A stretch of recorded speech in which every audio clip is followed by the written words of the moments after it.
Bismillahirrahmanirrahim. Assalamualaikum warahmatullahi wabarakatuh. Waalaikumsalam warahmatullahi wabarakatuh.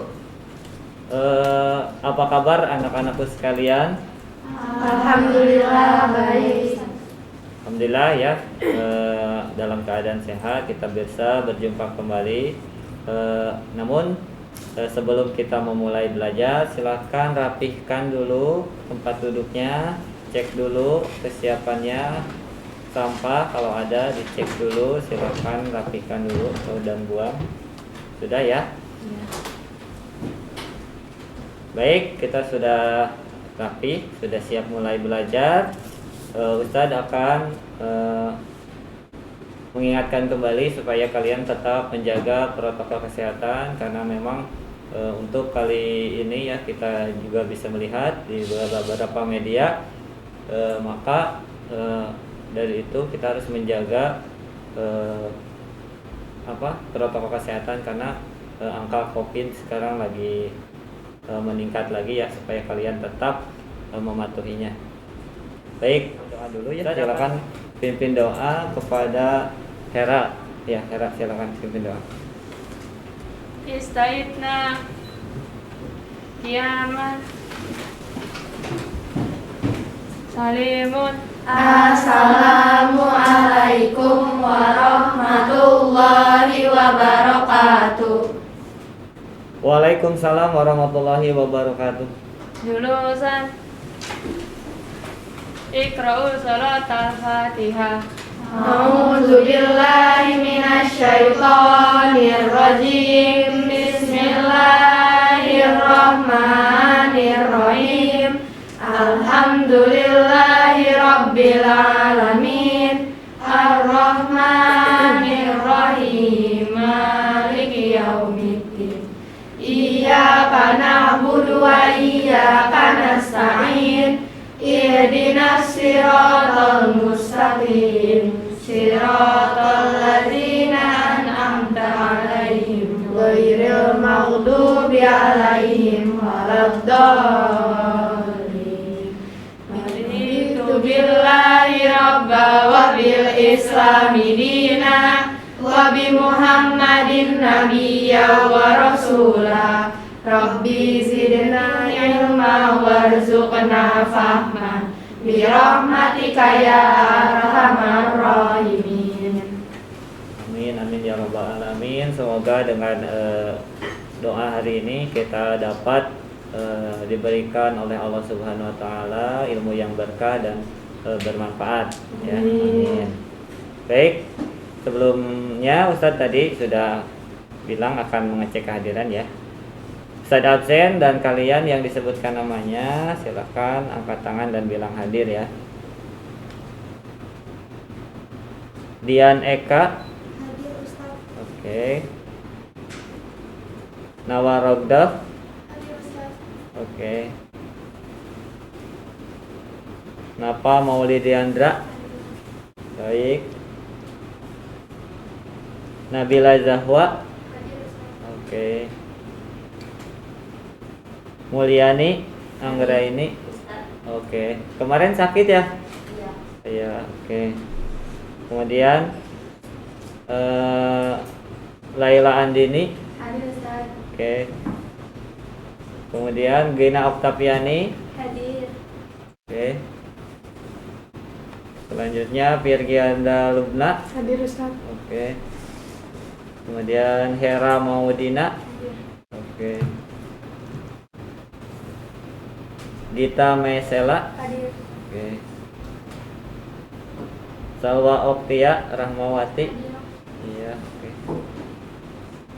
Repania Adia Sipa. Oke. Marisa Maulida Azhar. Oke. Kemudian Sausan Haya. Oke. Sapiah Azahra. Hadir Ustaz. Oke. Kemudian Tisha Zahra. Oke. Tisha juga sakit kemarin. Iya. Silvina. Hadir. Oke. Anasya Hamidah. Hadir. Ya. Nazla Devina. Hadir. Oke. Deta Ika Julia. Oke. Oke. Semuanya 21 orang ya. Terima kasih sudah hadir untuk mengikuti mata pelajaran informatika. Untuk memupuk cinta kita kepada negara Indonesia, marilah sebelum kita belajar menyanyikan lagu Indonesia Raya. Mari kita berdiri, kita nyanyikan dulu lagu kebangsaan Indonesia Raya. Indonesia tanah airku, tanah marahku, di sanalah aku berdiri, mulai mandiri. Indonesia kebangsaanku, bangsa dan tanah airku, marilah kita bersatu, Indonesia bersatu. Hiduplah tanahku, hiduplah negeriku, bangsaku, rakyatku semuanya. Bangunlah jiwanya, bangunlah badannya untuk Indonesia Raya. Indonesia Raya, merdeka, merdeka, tanahku, negeriku yang mulia. Indonesia Raya, merdeka, merdeka, hiduplah Indonesia Raya. Indonesia Raya, merdeka, merdeka, tanahku, negeriku yang mulia. Indonesia Raya, merdeka, merdeka, hiduplah Indonesia Raya. Silakan duduk.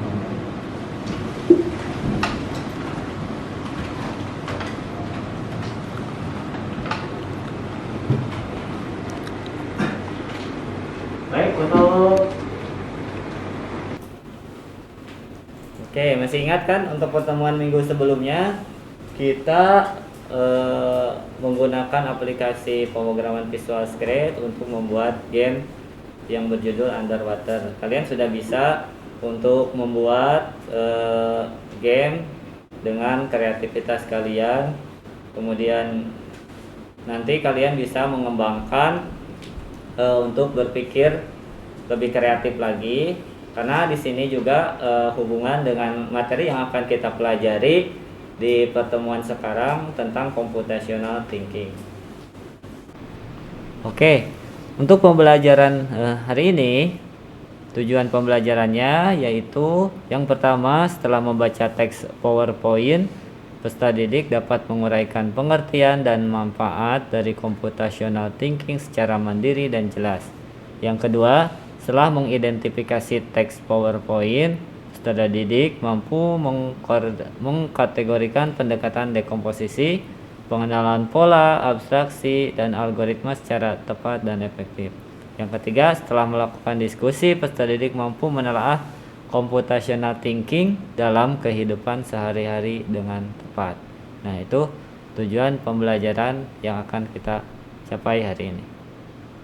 Di antara kalian ada yang tahu computational thinking itu apa? Belum? Belum. Oke. Nah, materi pembelajaran di kali ini akan membahas tentang konsep berpikir komputasional, kemudian teknik atau metode berpikir komputasional. Jadi berpikir komputasional itu apa? Nanti sebelumnya saya akan tampilkan dulu ya video.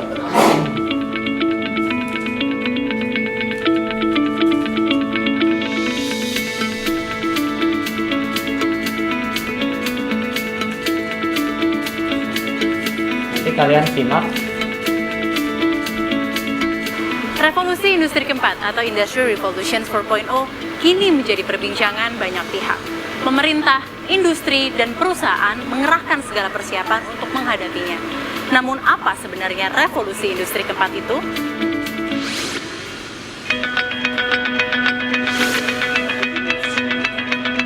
Klaus Schwab adalah sosok yang pertama kali mengemukakan istilah itu kepada publik di pertemuan World Economic Forum 2016. Schwab memaparkan revolusi teknologi sedang berlangsung dan mengaburkan batas antara fisik, digital, dan biologis.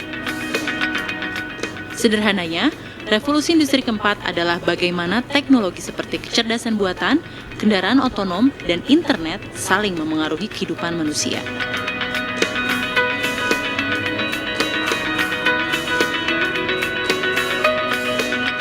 Lalu apa saja tahapan revolusi industri sebelumnya?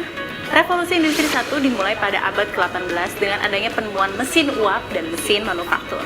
Revolusi industri 2 pada abad ke-19 ditandai dengan adanya produksi massal, mesin listrik, dan standarisasi industri. Revolusi industri ketiga ditandai dengan adanya komputer dan teknologi informasi pada abad ke-20. Dan saat ini kita sedang berada di era revolusi industri keempat.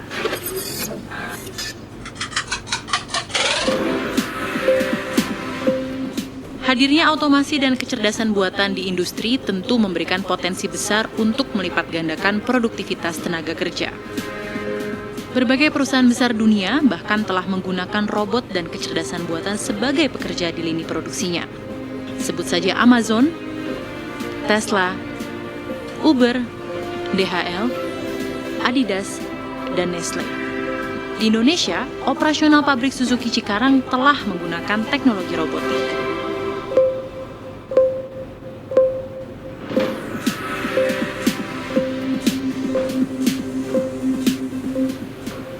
Namun, di balik manfaat bagi percepatan dan otomasi industri, banyak sekali tantangan bagi ekonomi dalam menghadapi revolusi industri keempat.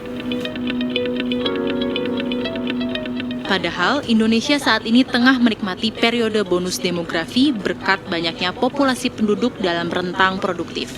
Booming ketersediaan tenaga kerja yang bersamaan dengan era revolusi industri 4 akan menjadi ancaman nyata bagi low-skill workers atau profesi dengan jenis pekerjaan yang repetitif, karena dapat dengan mudahnya tergantikan oleh mesin, robot, dan kecerdasan buatan.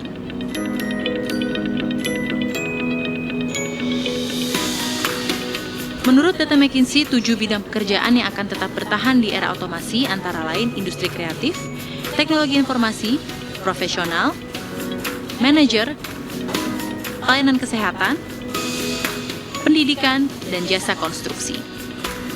Kementerian Perindustrian telah meluncurkan inisiatif Making Indonesia 4.0 dalam menghadapi revolusi industri keempat. Ada 10 prioritas nasional lintas sektoral dalam upaya memperkuat struktur perindustrian Indonesia dalam menghadapi tantangan di masa depan. Jadi, selamat datang di revolusi industri keempat. Tim Liputan CNBC Indonesia. Oke, baik, kita sudah simak videonya ya. Nah, jadi dari video yang kita simak tadi bisa kita ambil ya, dari revolusi industri 4.0 itu seperti apa. Jadi tadi yang kalian simak itu apa? Ada yang bisa memaparkan? Jadi revolusi industri 4.0 itu banyaknya fungsi dari kegiatan manusia itu diotomatisasi oleh robot ya. Jadi banyak yang tergantikan. Maka dari itu kalian juga sebagai pelajar dan generasi penerus supaya tidak tergerus ya, fungsi kalian manusia itu jangan sampai digantikan dengan robot. Tadi ada beberapa profesi yang bakal bertahan ya, akan bertahan. Nah, kalian juga tadi ada yang yang bertahan seperti IT, terus apa lagi? Layanan kesehatan. Nah, dari situ kalian juga harus berkembang, berpikir untuk berpikir kritis untuk menuju ke arah situ, karena kalian juga akan bersaing dengan masyarakat dunia, bukan masyarakat Indonesia lagi, karena hari ini sudah terjadinya globalisasi kan.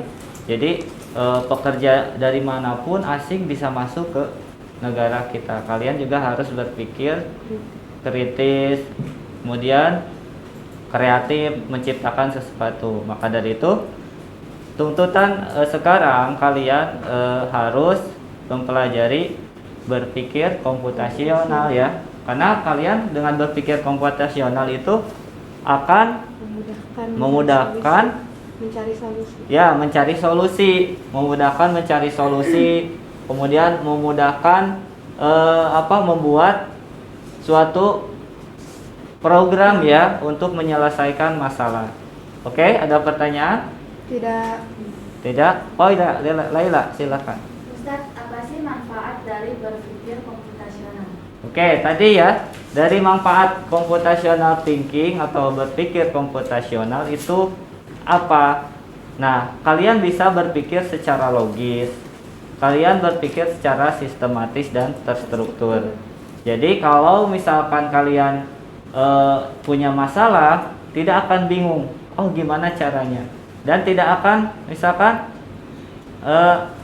tata cara menyelesaikan masalahnya itu tidak akan panjang, secara sistematis dan secara logis. Jadi dipikirkan terlebih dahulu solusinya seperti apa, langkah-langkahnya seperti apa, sehingga solusinya itu ketemu dan masalahnya selesai.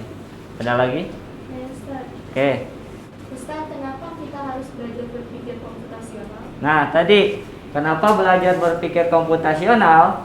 Karena tadi kita sebagai penerus bangsa Indonesia ini harus berkembang ya generasinya. Jadi kita harus bersaing juga dengan penduduk negara lain ya. Kita dalam globalisasi ini sebagai bangsa Indonesia tidak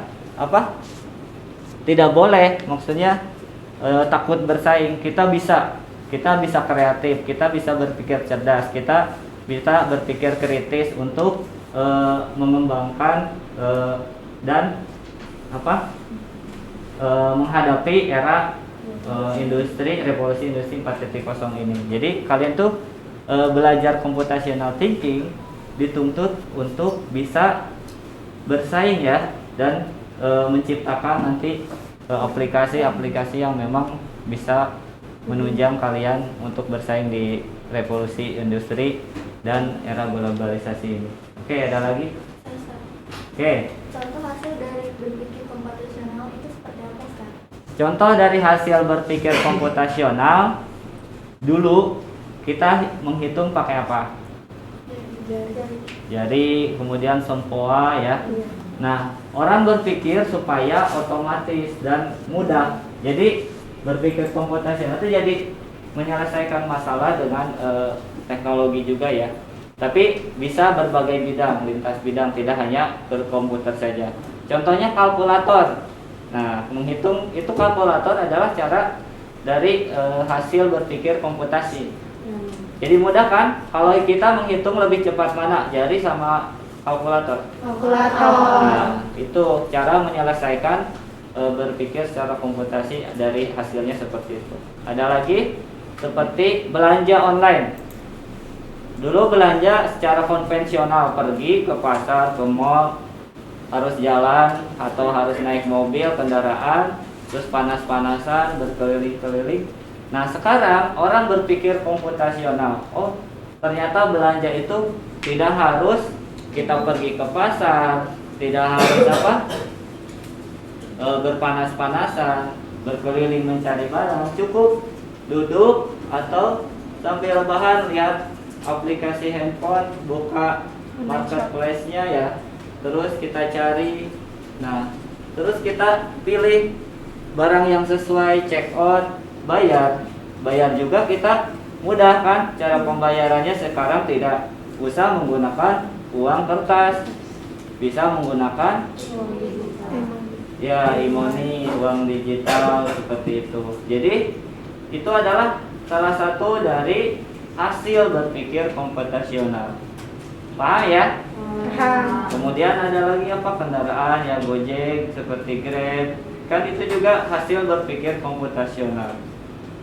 dulu kita harus pergi ke pangkalan ojek atau apa ya untuk bepergian. Sekarang cukup kita cek di aplikasi kita tujuan kita kemana, tunggu drivernya datang, tinggal naik ya, nggak usah kita pergi ke tempat pangkalan ojeknya. Nah itu seperti itu untuk berpikir komputasional yang diciptakan ya. Jadi kalian juga harus bisa seperti itu. Oh ada masalah ini. Nah dalam kehidupan sehari-hari pun kalian banyak. Misalkan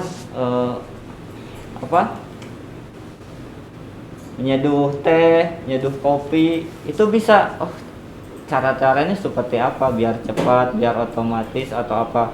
Ciptakan aplikasinya seperti apa. Bisa ya. Kita lanjut ke materi ya. Bagus tadi pertanyaannya ya, yang sudah bertanya kasih tepuk tangan.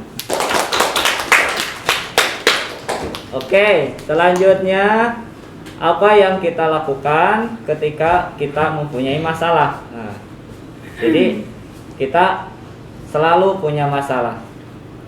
Kalau punya masalah, kalian apakah diam atau lari dari masalah atau mencari solusi? Cari solusi. Jangan lari dari masalah ya, karena lari mah capek, nanti tidak bisa menyelesaikan, malah menambah masalah. Nah, maka dari itu cara menyelesaikan masalahnya itu harus seperti apa? Dengan cara berpikir komputasional. Berpikir komputasional, betul.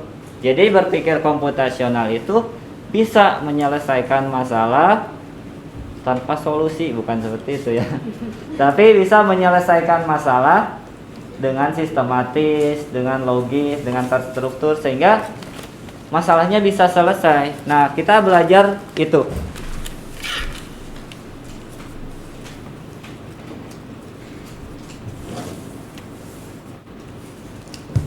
Nah, ini definisi konsep berpikir komputasional itu merupakan konsep berpikir yang digunakan untuk menganalisis permasalahan dan menemukan solusi yang inovatif. Konsep berpikir komputasional memungkinkan kita dapat menganalisis permasalahan secara sistematis sehingga mudah menemukan solusi. Jadi tidak bingung, apalagi di era digital seperti ini ya. Kita banyak mencari solusi, kadang bingung aja nyari solusinya kemana.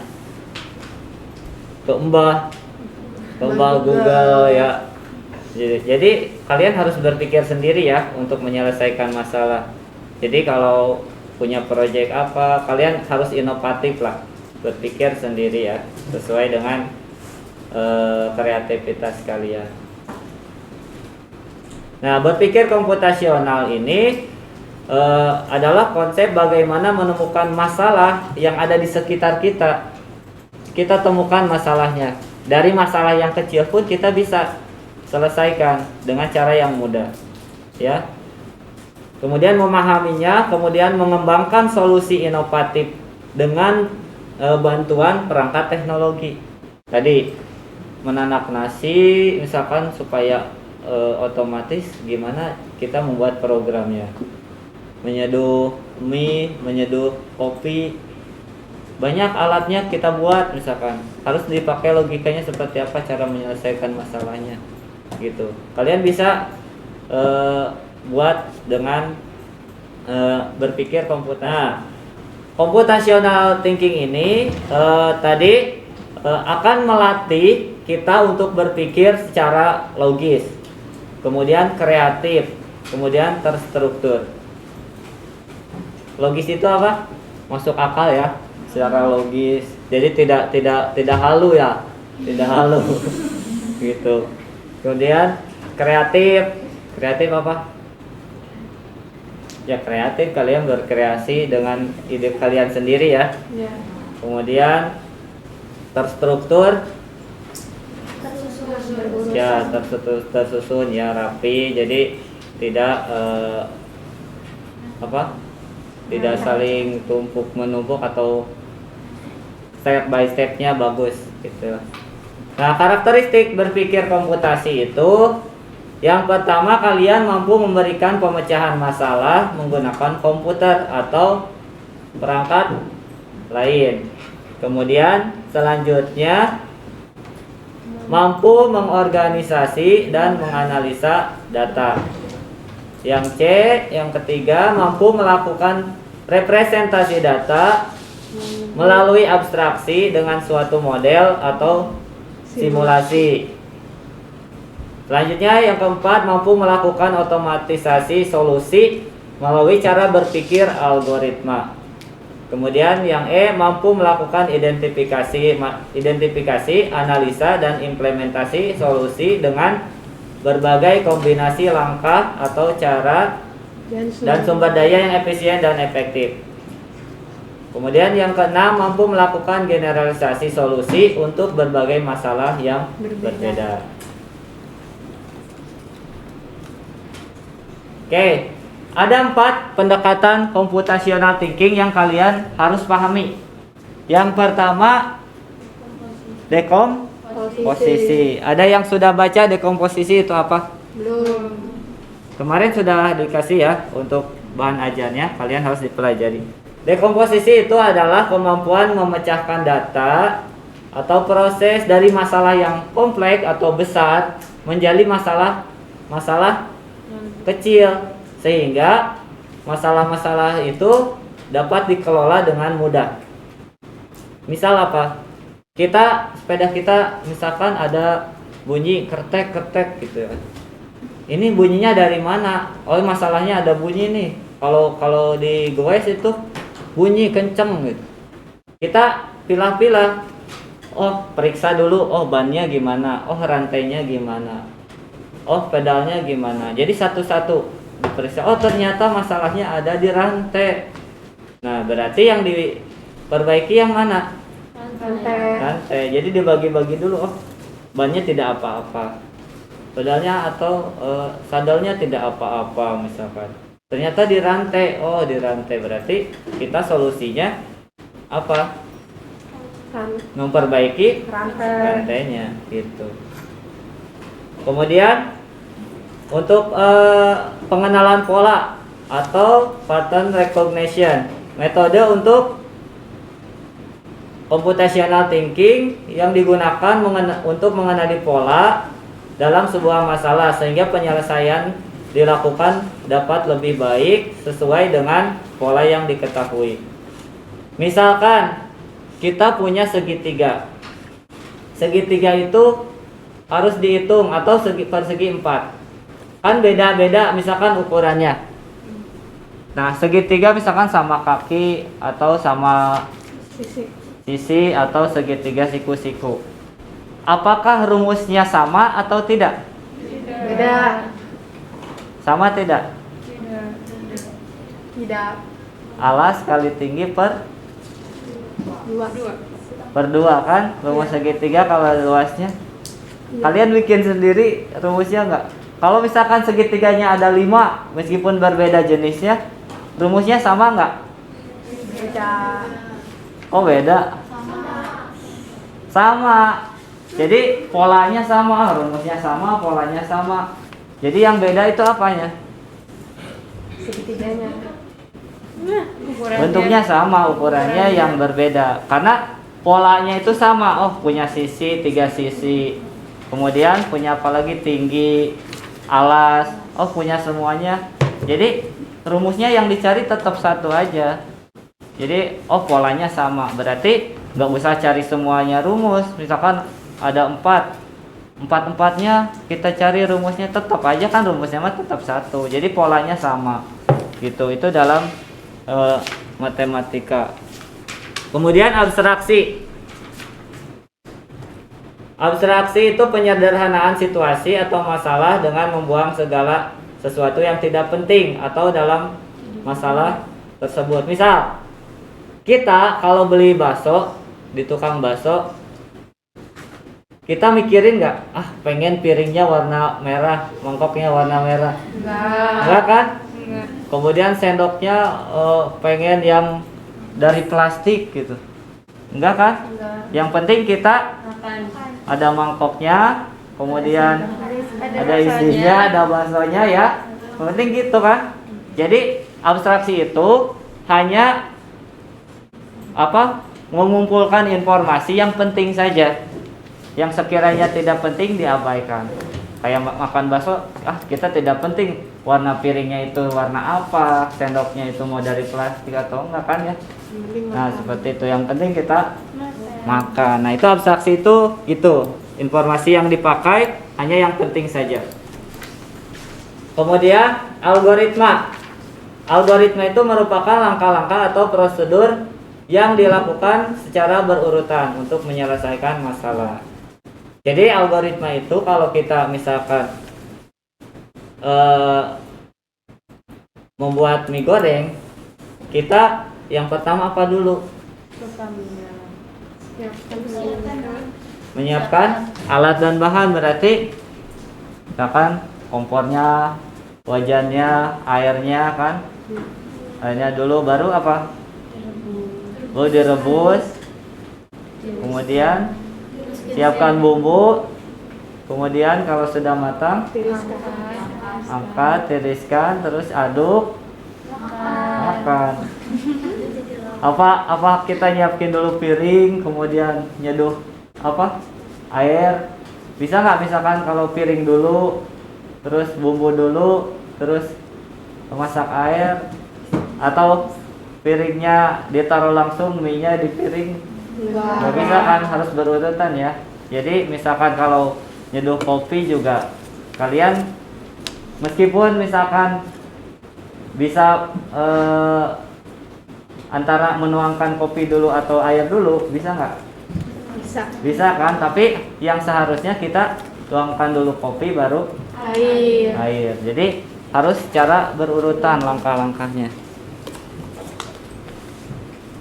Oke, kita contohkan di kegiatan lain.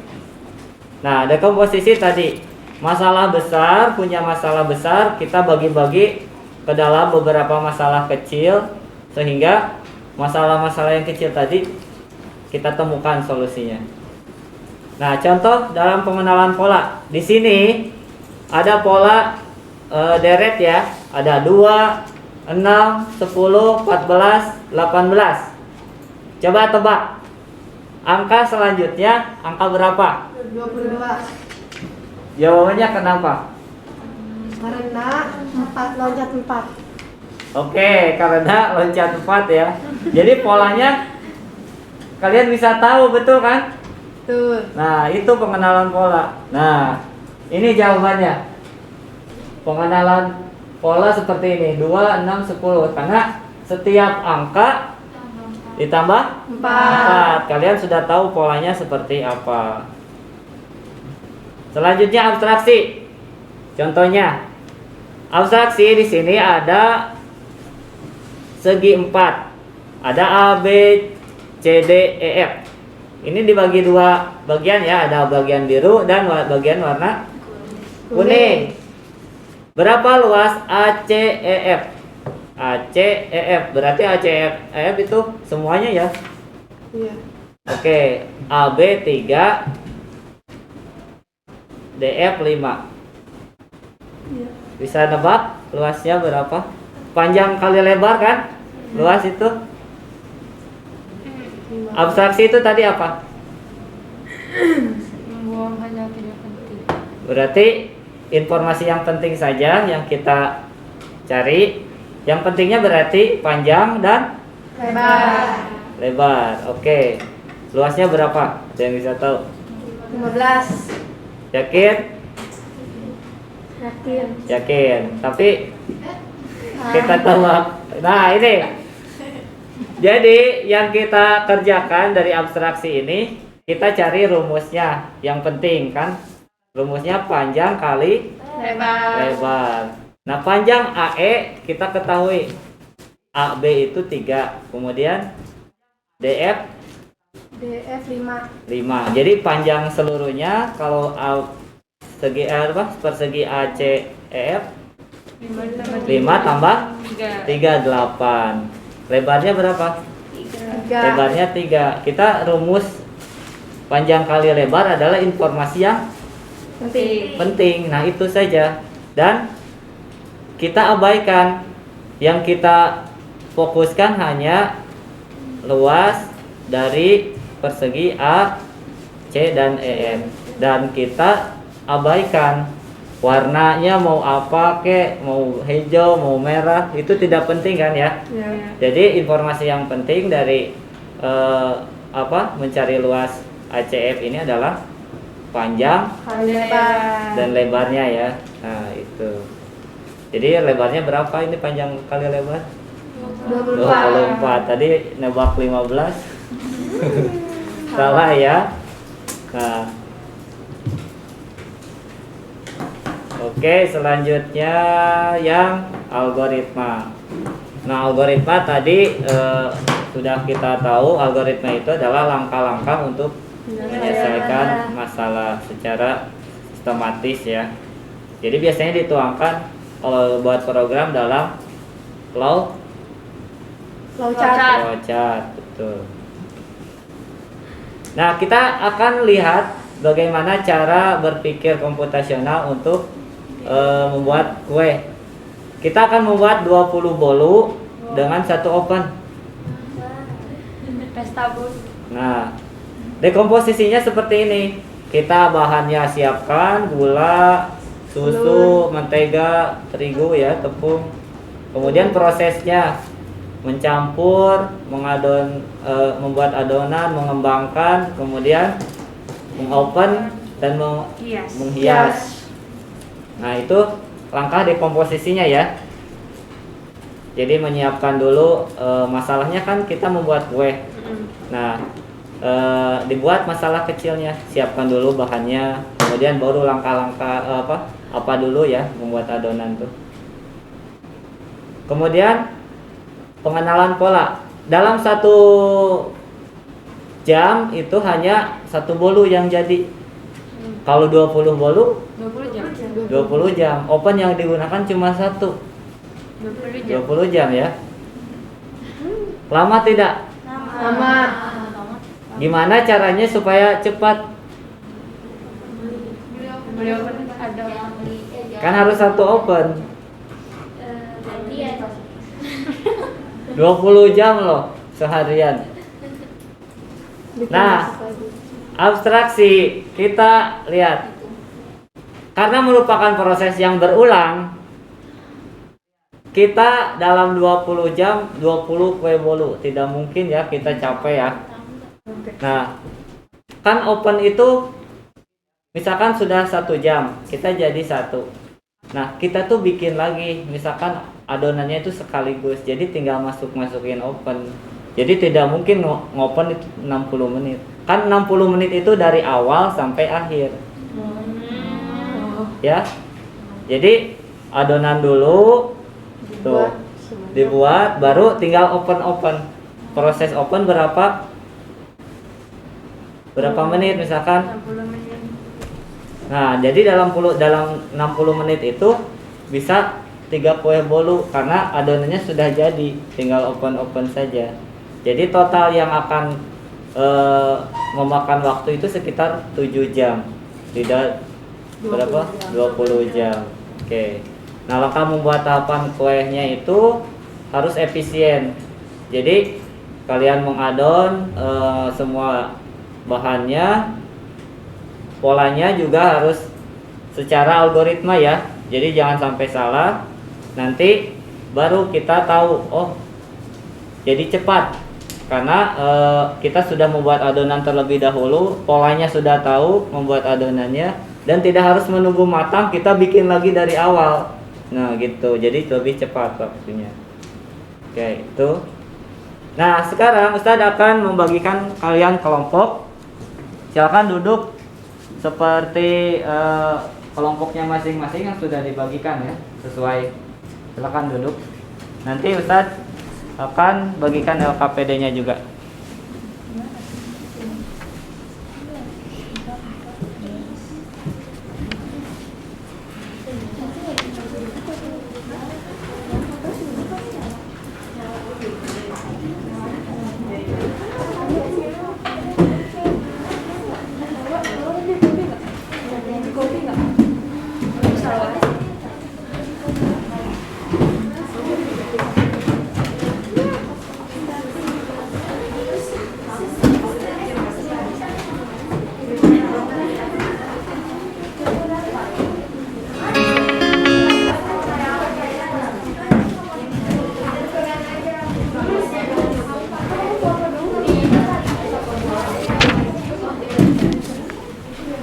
Jangan lupa ya, tetap jaga jarak supaya tidak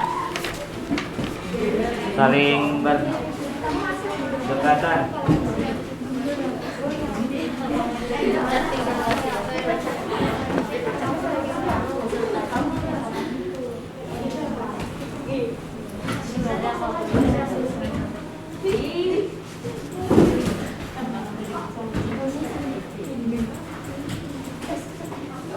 Ini LKPD-nya kalian harus kerjakan. Nanti lihat di bahan aja informasinya untuk lebih jelas untuk mengerjakan LKPD ini yang sudah dibagikan ya. Silakan kalian simak dulu, silakan kalian pahami dulu langkah-langkahnya. Kalau tidak ada, misalkan ada yang masih tidak paham, silakan kalian bisa ditanyakan langsung. Atau Ustaz akan memaparkan dulu LKPD yang kalian akan kerjakan.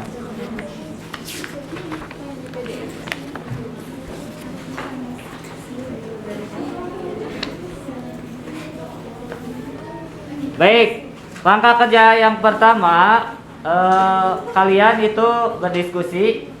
Nanti ada 2 soal yang akan kalian diskusikan tentang berpikir komputasional, kemudian tentang tadi metodenya ya, metode atau tekniknya. Kemudian selanjutnya kalian akan dikasih kartu khusus. Di sini kalian harus mencari pola ya, membuat pola untuk apa? Robot berjalan ya, menyusuri jalan. Polanya seperti apa yang sesuai diminta. Dibaca. Kemudian selanjutnya kalian ketiga, diskusikan dengan kelompokmu, carilah kasus dalam kehidupan sehari-hari. Kemudian tulis di sini untuk hasil diskusinya, langkah-langkah untuk menyelesaikan permasalahan sehari-hari tersebut sesuai dengan teknik berpikir komputasi. Tadi ada dekomposisi, ada pengenalan pola, abstraksi dan algoritma. Misalkan kalian bikin gorengan seperti apa ya, ini tuliskan. Paham ya? Ada yang ditanyakan? Oke, paham ya. Silakan dikerjakan.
Iya, ini dari A ke B. Ini yang pertama belokkan ketiga dari kantong ketiga ke garisin. Polanya seperti apa? Ini dulu, terus ini gambarnya nanti polanya gambar garisnya.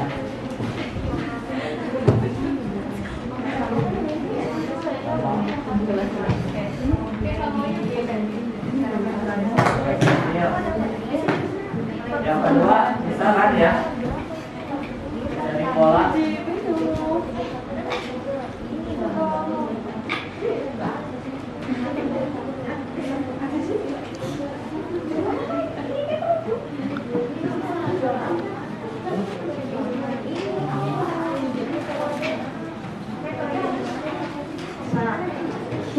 dekat ya. Terus lewat tanggal 3 berarti persimpangan ketiga 1, 2, 3 iya 1, 2, 3 berarti 4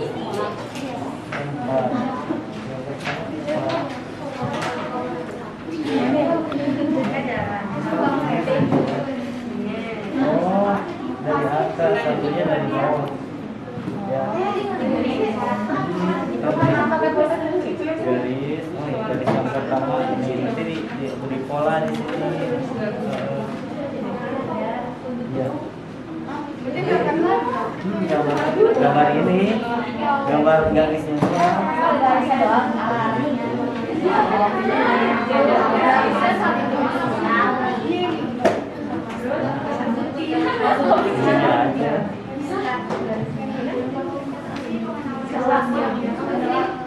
yang ini yang kedua nomor garisnya dari yang atas 4, 3, 2, 1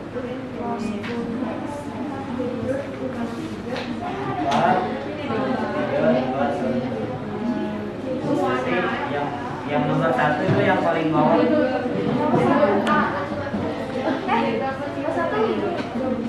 ya 4, 3, 2, 1 kalau misalkan di sini 2 atau 1 berarti satunya di bawah 1 3,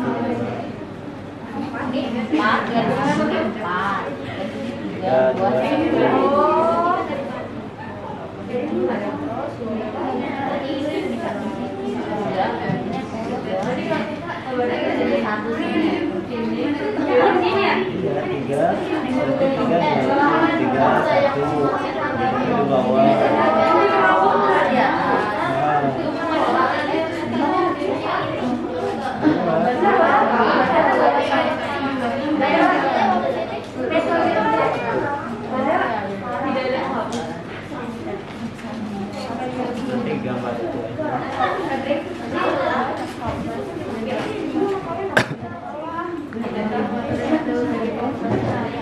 ini 4, 3, 2, 1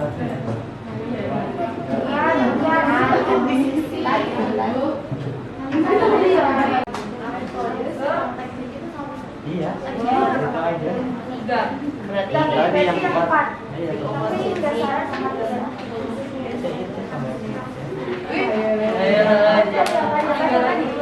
ketika di presentasi tulis yang kecil aku nggak bisa tulis nanti kalau nggak tulis di sini nggak apa-apa ya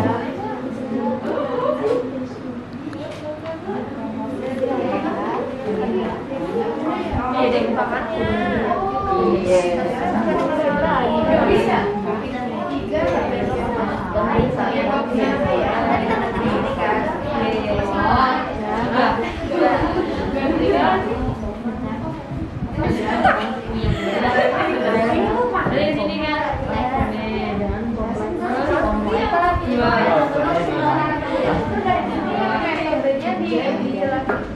ya pengertiannya apa definisi mengenal bola ada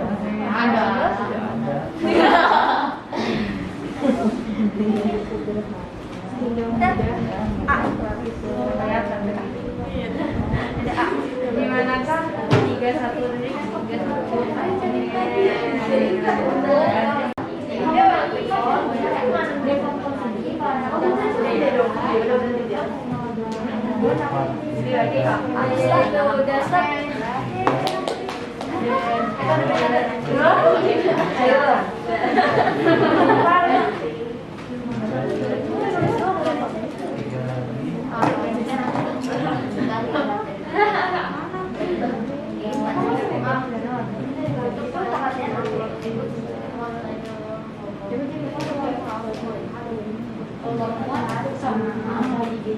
iya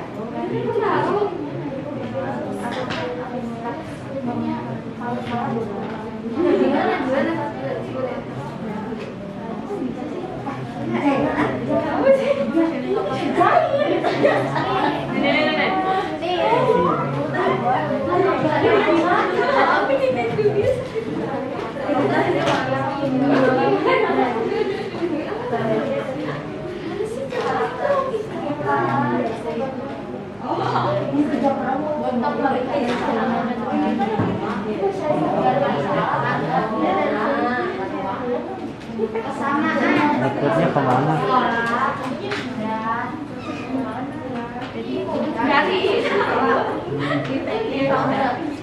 Tadi aja outputnya. Yang kedua itu cari outputnya ya, dari A keluarnya ke C atau ke B ke D ya. Dari masalah.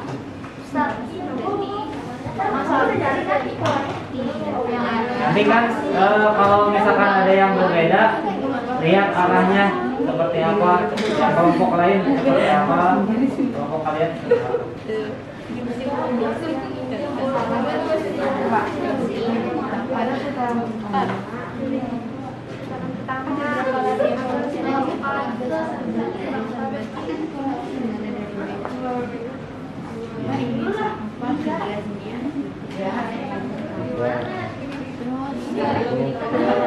Bawah.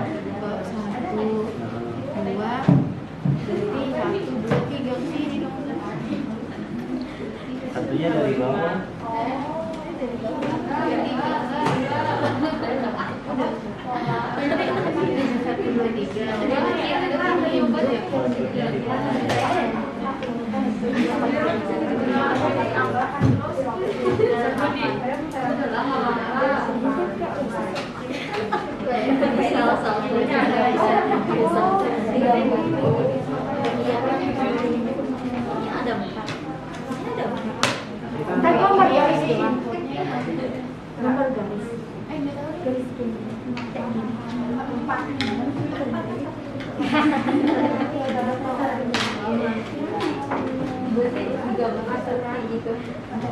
Ini yang kedua ini aja ya, apa? Outputnya di mana? Misalkan kita dari A keluarnya di bagian mana? Yang D, yang C atau yang B. Tapi kalian harus tahu jalurnya. Ya.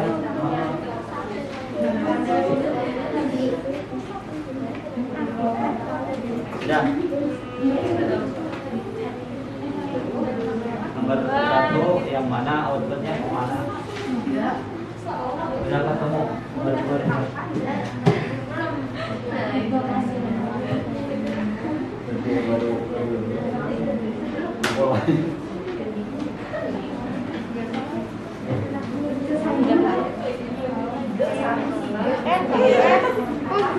Oh nulis. Tulis tuh.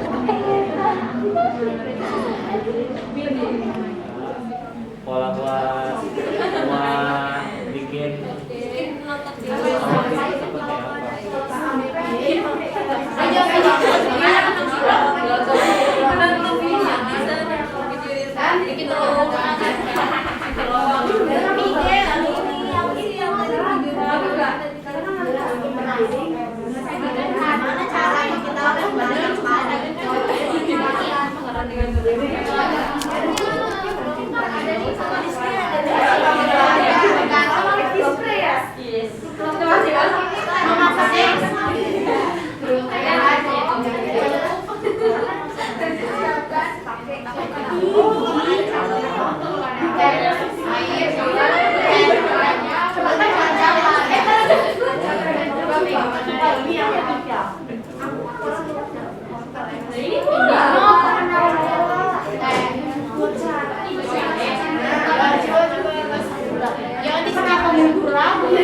Tadi katanya si Silvi kan deterjen.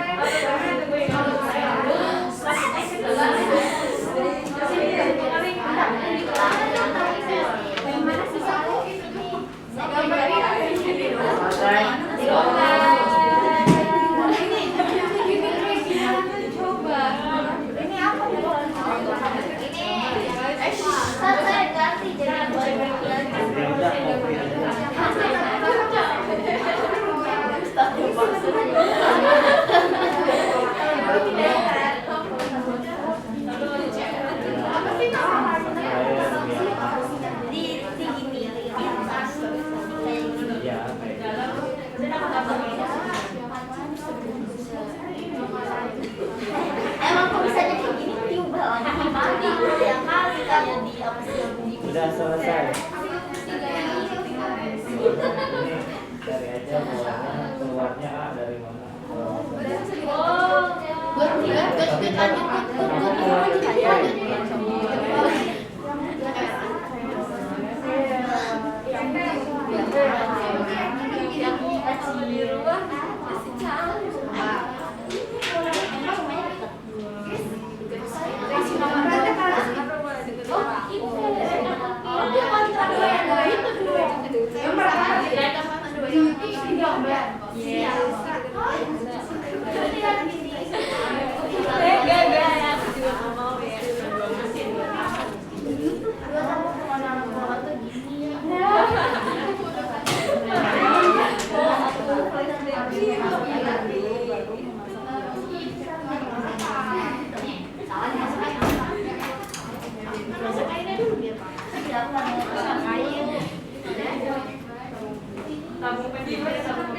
Mama bilang jatuh sekalian ini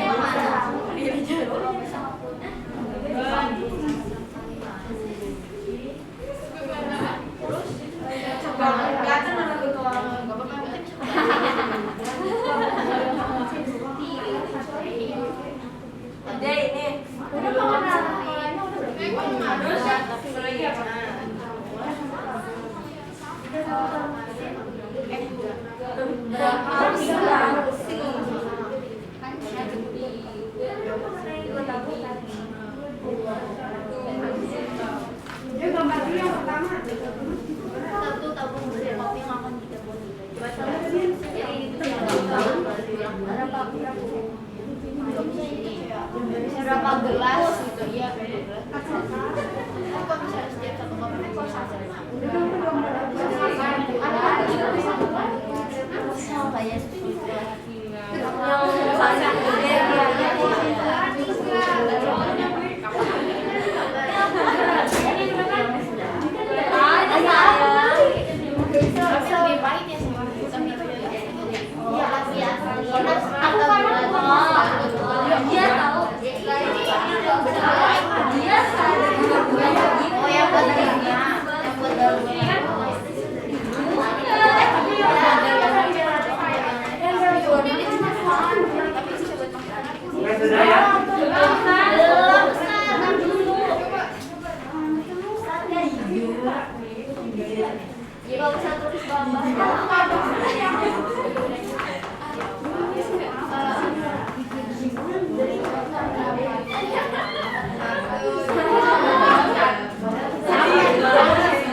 Salah kamu kayak gimana? Udah.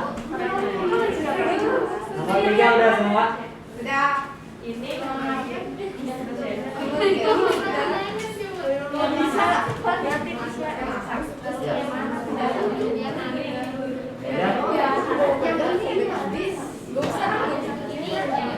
Saya tinggal presentasikan ya.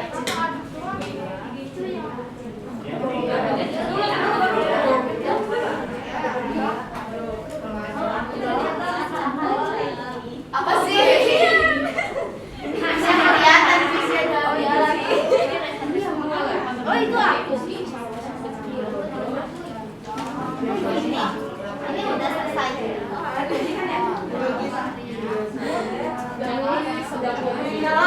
Kalau kamu kayak gini kan? Tapi kita nggak ada lagi. Oh, ada interaksi. Tiga sudah semua ya? Sudah. Mereka dikerjain. Satu kali kenapa? Jadi yang satu sama tiga aja ya. Satu dan tiga.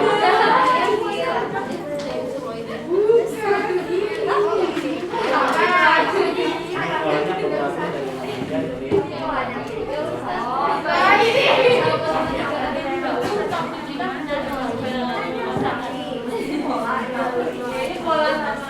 Sudah ya?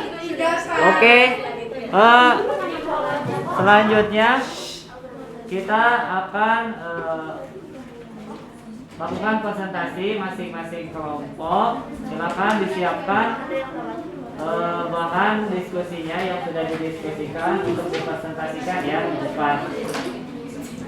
Baik, silakan untuk kelompok pertama. 1, 2, 3, 4, 5. Baik, yang lain kita simak hasil presentasi yang akan disampaikan oleh kelompok 1.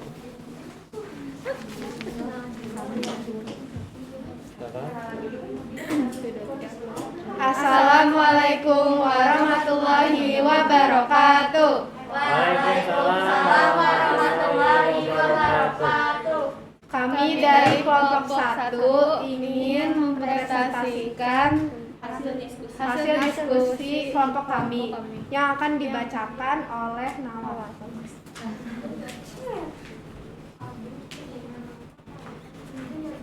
Yang ke-1, berpikir komputasional adalah konsep berpikir yang digunakan untuk menganalisis permasalahan dan menemukan solusi yang inisiatif.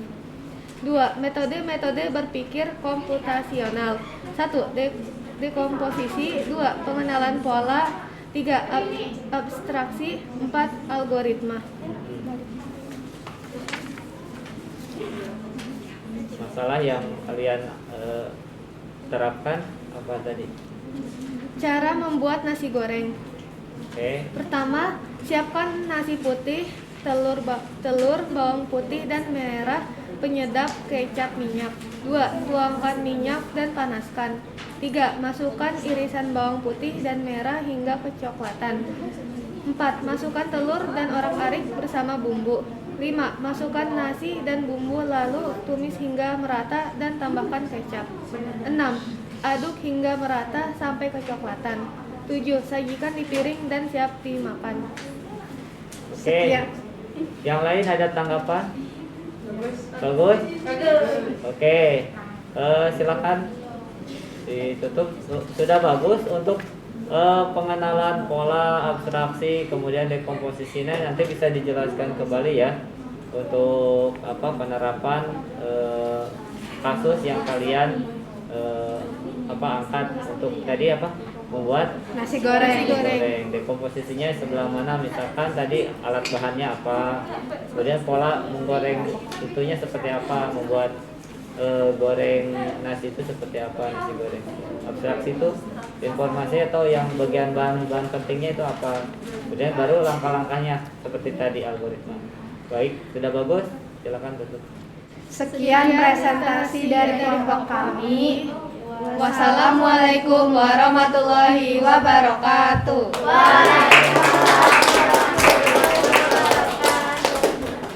Silakan kelompok 2.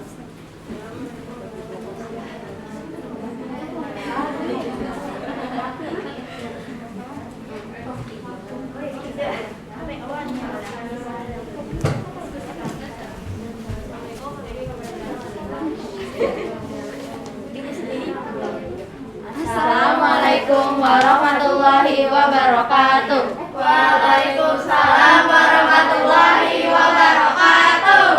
Kami dari kelompok 2 akan mempresentasikan jawaban kelompok kami. Nomor 2. Oke, silakan. Perkenalkan, nama saya Laila Andini. Perkenalkan, nama saya Nabila Falisa. Perkenalkan, nama saya Nahum Walidiansyah. Perkenalkan, nama saya Malini. Hasil presentasi kami nomor 2 adalah metode-metode berpikir komputasional. Pertama, dekomposisi merupakan pendekatan dengan memecah masalah besar dan kompleks menjadi masalah-masalah yang lebih kecil dan sederhana, sehingga mudah dikelola dan dipahami, kemudian dicari solusinya. 2. Pengenalan pola untuk melihat kesamaan pola tersebut, sehingga ketika masalah yang memiliki karakteristik yang sama memberikan peluang kepada kita untuk menggunakan solusi yang sama. 3. Abstraksi untuk menemukan informasi yang penting dan informasi yang tidak relevan. 4. Algoritma, teknik untuk mengembangkan langkah-langkah atau aturan-aturan yang harus dipenuhi untuk memecahkan masalah yang ada. Sekian dari kami. Untuk kasus yang di ini tadi yang contoh penerapan dalam kehidupan sehari-hari, kalian buat apa? Cara mencuci piring. Oke, cara mau cuci piring seperti apa? Komposisinya sabun, spons, piring kotor, dan air. Pertama, tuang sabun secukupnya ke spons dan berikan sedikit air. Kemudian, bersihkan piring kotor dengan air. Selanjutnya, gosok piring dengan spons yang sudah diberi sabun. Lalu, cuci piring hingga bersih. Kemudian, bilas piring dengan air yang mengalir. Setelah itu, tiriskan dan lap dengan kain yang bersih. Oke, ada yang lain bisa menambahkan? Sudah cukup? Oke, silakan tutup. Sekian dari kami. Wassalamualaikum warahmatullahi wabarakatuh. Silakan.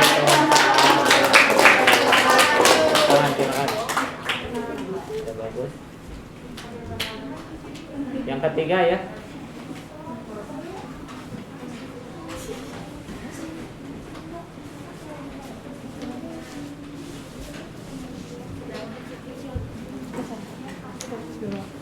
Assalamualaikum warahmatullahi wabarakatuh. Waalaikumsalam warahmatullahi wabarakatuh. Kami dari kelompok 3 ingin mempresentasikan hasil solusi dari berpikir komputasional adalah sebuah proses berpikir yang sistematis dan logis. Metode-metode berpikir komputasional adalah yang pertama dekomposisi. Dekomposisi adalah pendekatan dengan memecah masalah-masalah yang lebih kecil sehingga mudah dikelola. Yang kedua adalah pengenalan pola, adalah melihat kesamaan pola tersebut memiliki karakteristik yang sama. Yang ketiga adalah abstraksi, adalah teknik untuk menemukan informasi yang tidak relevan. Yang keempat adalah algoritma, adalah teknik untuk mengembangkan langkah-langkah atau aturan yang harus dipenuhi untuk memecahkan masalah. Oke, kasus yang di kehidupan nyatanya apa? Mencuci baju. Oke, mencuci baju seperti apa? Yang pertama, menyiapkan peralatan yaitu seperti deterjen dan pewangi. Yang kedua, masukkan baju kotor ke dalam mesin cuci. Yang ketiga, masukkan deterjen dan pewangi secukupnya dan merata. Yang keempat adalah atur timer dan tunggu hingga selesai. Yang kelima adalah lalu masukkan ke dalam tabung pengering. Yang keenam adalah ambil baju hasil cucian dan jemur di luar ruangan. Abstraksinya adalah boleh menggunakan 2 tabung mesin, yaitu tabung pencuci dan tabung pembilas. Jika 1 tabung mesin, maka cukup tunggu hingga selesai di tabung pencuci. Oke, bagus ya. Ada yang ditanggapi dari temannya? Sudah cukup? Cukup, bagus. Nanti tinggal lengkapi untuk langkah dekomposisi di mana pola abstraksinya sebelah mana ya. Nanti saya lihat. Oke, bagus, tepuk tangan. Sekian dari kelompok kami. Assalamualaikum warahmatullahi wabarakatuh. Waalaikumsalam warahmatullahi wabarakatuh.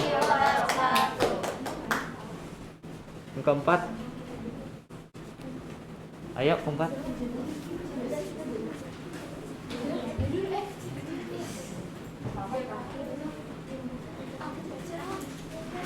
Ayo langsung. Yang kelompok 4 masalahnya apa? Iya. Membuat teh.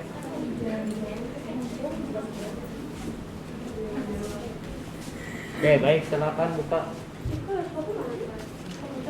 Assalamualaikum warahmatullahi wabarakatuh. Geser sini. Waalaikumsalam warahmatullahi wabarakatuh.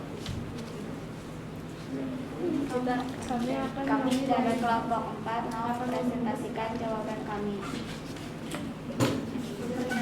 Perkenalkan, nama saya Sasana Zahira. Perkenalkan, nama saya Najla Devinisha Putri. Perkenalkan, nama saya Nafisa Polisa. Perkenalkan, nama saya Dr. Julia Sana. Semangat dong. Semangat. Langsung aja. Iya. Udah. 1. Berpikir komputasional adalah konsep berpikir yang digunakan untuk menganalisis permasalahan dan menemukan solusi yang inovatif. 2. Metode berpikir komputasional. Dekomposisi digunakan untuk memecah masalah yang kompleks menjadi lebih sederhana dan mudah diselesaikan. Pengenalan pola untuk melihat kesamaan pola dari masalah yang ada maupun masalah sebelumnya. Abstraksi untuk menghilangkan informasi yang tidak penting dan fokus pada informasi yang penting dalam penyelesaian masalah. Oke. Algoritma adalah urutan langkah-langkah logis penyelesaian masalah yang disusun secara sistematis dan logis. Oke, yang kasus yang kalian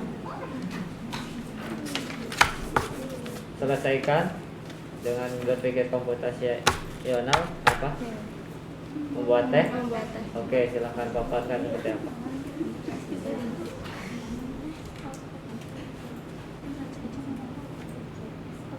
Ayo. 1. Dekomposisi. Dalam membuat teh, tentu kita pecahkan dulu masalah besar yang menjadi masalah kecil seperti menyiapkan teh, gula, air, gelas, panci, dan sendok. Iya, betul, bagus. 2. Pengenalan pola. Kita harus bisa mengenali pola yang ada seperti harus memasak air menggunakan panci, masukkan gula dan teh ke dalam gelas. 3. Abstraksi. Contoh, berapa banyak teh yang kita butuhkan untuk diminum nanti. 4. Algoritma. Contohnya, pertama-tama masak air menggunakan panci. Contohnya, memasukkan gula dan teh ke dalam gelas. Lalu masukkan air panas ke dalam gelas. Kemudian diaduk sampai gula larut. Oke. Ada yang ditambahkan teman-temannya? Sudah bagus ya. Nanti yang lain juga bisa seperti itu ya. Nanti dekomposisinya yang bagian mana, abstraksi, pengenalan polanya sudah bagus untuk apa yang kalian diskusikan. Tepuk tangan. Oke, silakan tutup. Sekian dari kami. Wassalamualaikum warahmatullahi wabarakatuh. Waalaikumsalam warahmatullahi wabarakatuh. Oke, yang terakhir silakan.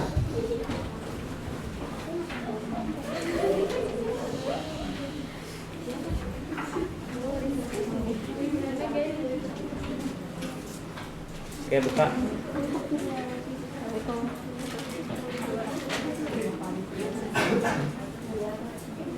Assalamualaikum warahmatullahi wabarakatuh. Waalaikumsalam warahmatullahi wabarakatuh. Kami dari kelompok 4. Kelompok 5. Kami dari kelompok 5 ingin mempresentasikan hasil diskusi kelompok kami pada jawaban nomor 2 dan 3. 1. Berpikir komputasional adalah proses berpikir yang digunakan untuk menganalisis permasalahan dan menemukan solusi yang inovatif. 2. Metode berpikir komputasional. Yang pertama, dekomposisi. Yang kedua, pengenalan pola. Yang ketiga, abstraksi. Yang keempat, algoritma. Langkah-langkah untuk menyelesaikan permasalahan. Cara membuat kopi. Cara membuat kopi, baik. Dekomposisi. Dalam membuat kopi tentu kita siapkan bahan-bahannya seperti air, kopi, gelas, dan sendok. Pengenalan pola, kita harus bisa mengenali pola yang ada saat membuat kopi seperti memasak airnya terlebih dahulu. Abstraksi, contohnya berapa banyak kopi yang kita buat untuk kita minum nanti. Ya. Algoritma, contohnya pertama-tama memasukkan saset kopi ke gelas yang ingin kita buat. Terus? Apa lagi? Masa gitu? Ada yang lain nambahkan untuk membuat kopi? Setelah satu saset dimasukkan ke gelas, terus apa? Tuangkan Air panas, kemudian aduk. kemudian Sajikan. Oke, seperti itu ya. Tinggal tambahkan. Sudah bagus. Tepuk tangan. Oke, kita tutup. Sekian dari kami. Wassalamualaikum warahmatullahi wabarakatuh. Waalaikumsalam warahmatullahi wabarakatuh. Oke. Setelah ini, oke, silakan duduk lagi. Silakan kalian kembali ke tempat duduknya masing-masing. Untuk LKPD-nya silakan kumpulkan ya.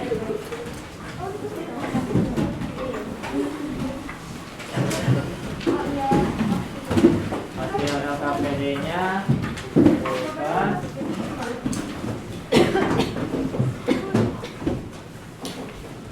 Baik, duduk masing-masing.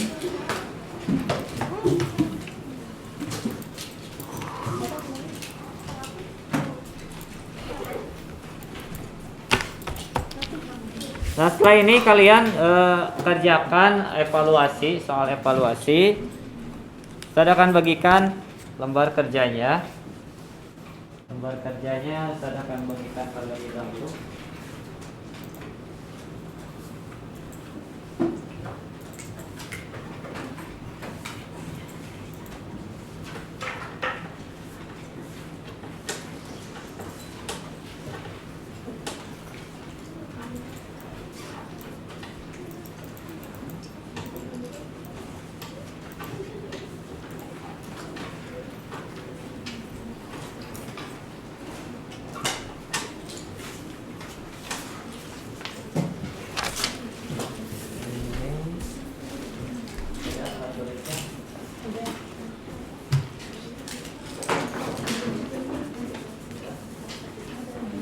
Silakan kasih identitas, nama, dan kelas. Tulis.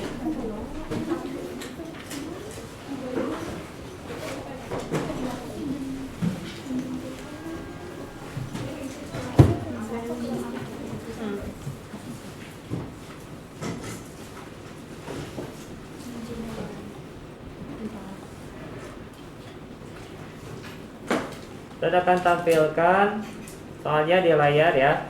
Kalian silakan jawab pertanyaannya.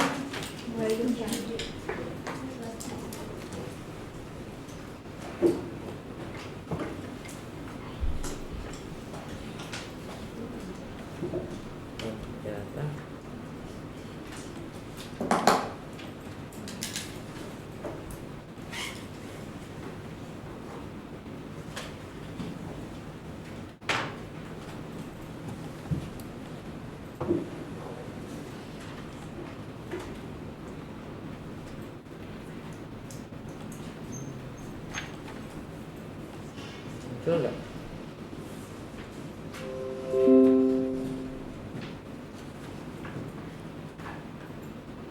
Ini yang kedua.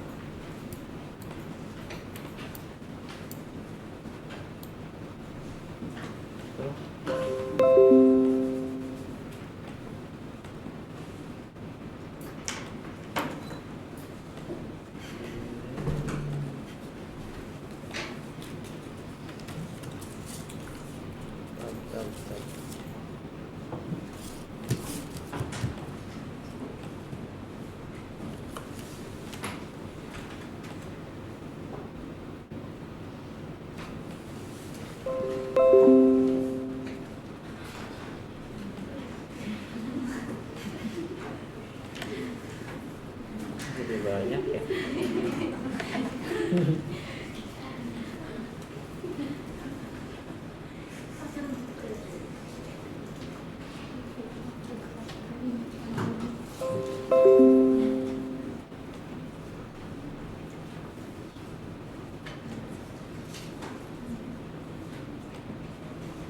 Jadi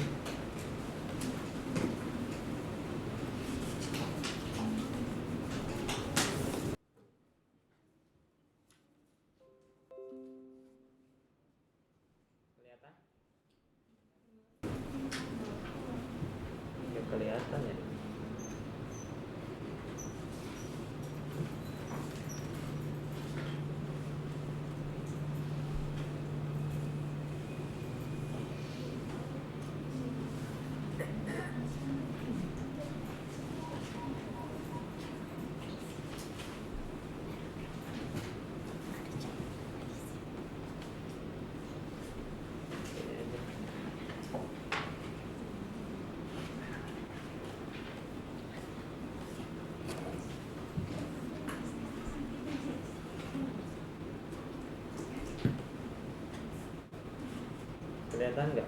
Kelihatan.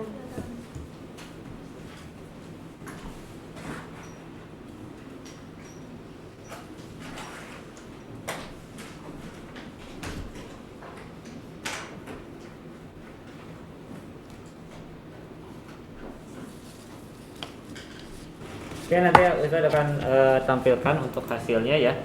Untuk hasil ujian evaluasinya saya akan perlihatkan ke kalian untuk hasilnya.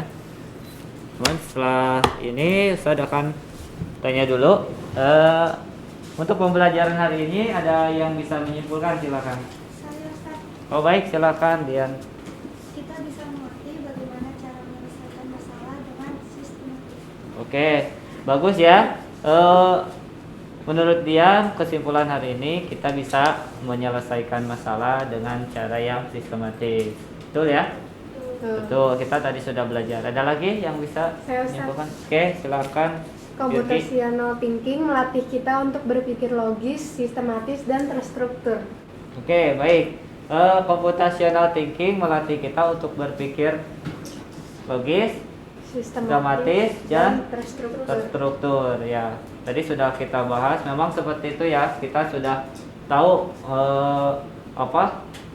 computational thinking itu akan melatih pola pikir kita ya, secara logis, sistematis, dan terstruktur. Baik, bagus ya, Virgi. Terima kasih. Ada lagi? Baik, silakan Hera. Kita dapat mengetahui teknik-teknik dalam berpikir komputasional seperti dekomposisi, pengenalan pola, abstraksi, dan algoritma. Oke, tadi betul sekali kesimpulan dari Hera, kita sudah belajar computational thinking, yaitu tekniknya ya, seperti dekomposisi. Tadi ada lagi pengenalan pola, apa lagi? Abstraksi dan algoritma. Ya, betul. Ada lagi? Saya Ustaz, Oke, bisa. berpikir komputasional dapat memudahkan kita untuk mencari solusi untuk menyelesaikan masalah. Ya, betul. Computational thinking dapat mempermudah kita mencari solusi dalam menyelesaikan masalah. Karena tadi kita sudah menerapkan tekniknya seperti dekomposisi, pengenalan pola, dan abstraksi dan algoritma. Oke, tanya lagi. Dekomposisi tadi apa? Penyelesaian masalah. Memilah-milah dari masalah besar Jadi masalah kecil. kecil sehingga kita dapat mencari solusi. Kalau pola pengulangan ada yang tahu? Kalau pola kita bisa melihat pola yang sama untuk menyelesaikan masalah yang sama gitu. Maksudnya pola misalkan kita membuat kopi dan membuat teh, polanya sama, berarti langkah yang untuk menyelesaikan membuat teh sama dengan membuat kopi, polanya kita ikutin. Jadi kita tidak harus mencari solusi yang lain gitu ya. Untuk pola. Kemudian abstraksi apa tadi? Ya, informasi yang penting saja yang kita gunakan dan membuang informasi yang Tidak penting. Kalau algoritma, ya, menyusun langkah-langkah untuk menyelesaikan masalah. Baik, terima kasih. Berarti kalian sudah bisa untuk menyimpulkan pembelajaran kali ini. Bagus. Tepuk tangan yang sudah menyimpulkan. Dan terima kasih untuk kelompok yang tadi sudah maju tadi, yang bagus untuk kasus yang dipaparkan yang sesuai dengan ini. Kelompok 4 tadi ya. Kelompok 4, tepuk tangan kelompok 4. Itu sudah dipaparkan dekomposisi, pengenalan pola, abstraksi, dan algoritmanya. Oke, untuk pertemuan kali ini Ustadz cukupkan ya. Namun kalian silakan pimpin doa dulu. Hera kembali pimpin doa ya untuk teman-temannya sebelum mengakhiri. Istaifna kiamat Salimun. Assalamualaikum warahmatullahi wabarakatuh. Waalaikumsalam warahmatullahi wabarakatuh. Julusan. Iqra'u surat al-asri. A'udzu billahi minasyaitonir rajim. Bismillahirrahmanirrahim. Wal 'asr innal insana lafi khusr illal ladzina amanu wa 'amilus sholihati wa tawassaw bil haqqi wa tawassaw bis sabr. Shadaqallahul azim. Oke, sebelumnya Ustadz ingatkan untuk pertemuan selanjutnya Ustadz akan kita akan membahas tentang praktek membuat pola, kemudian penerapan algoritma dalam pemrograman robot ya. Itu untuk pertemuan selanjutnya. Oke. Dari Ustadz dicukupkan sekian. Terima kasih. Kita tutup. Assalamualaikum warahmatullahi wabarakatuh. Waalaikumsalam warahmatullahi wabarakatuh.